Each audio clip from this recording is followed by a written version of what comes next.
प्रेम से बोलिए सरस्वती मैया की जय।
बजाए लइका के भक्ति बजाए गसंगी लइका के भक्ति बजाए कौन माया कामिनी आए हो कौन माया कामिनी आए हो के माया जय हो बेटा की माया मारो थे दाई हो बेटा के भैया मारो ते जाई जय हो हो बेटा के भैया मारो ते जाई हो या हो घर खागे का दुनो परानी जमपुरी में जाए जब वो बाटला अपन राजा ला सही नहीं हमें बताए रही रही हमें बताए गसंगी रही रही हमें ओ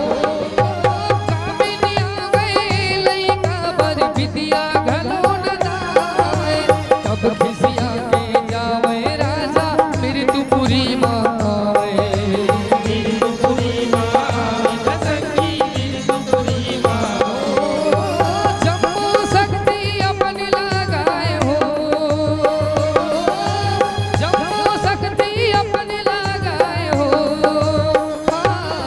बेटा के माया जय हो बेटा के माया मारो थे दाई हो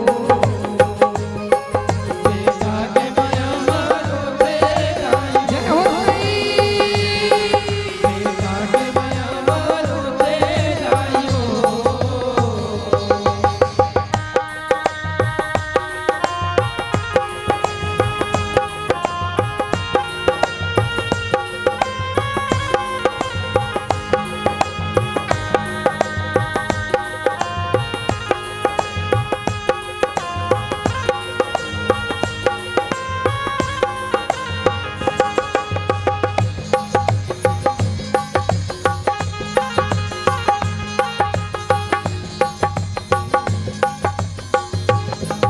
या हो भोलेनाथ भगवंता घलो देख रहे धर आए माता भगवती पार्वती माँ लइका भरे हो लइका बरे मोहाए गसंगी लइका बरे वही बखत का जमरा जाला तीर मंदिर चलाए काट नहीं गा काट नहीं गा बेटा लही से बनाए बेटा लही से बनाए गसंगी बेटा लही से बनाए अजर कमर मर्दानी पाए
हो बेटा के माया रोते ताई वो। प्रेम से बोलिए अपने अपने माता पिता की जय। प्रेम से बोलिए जगत जननी दुर्गा मैया की जय।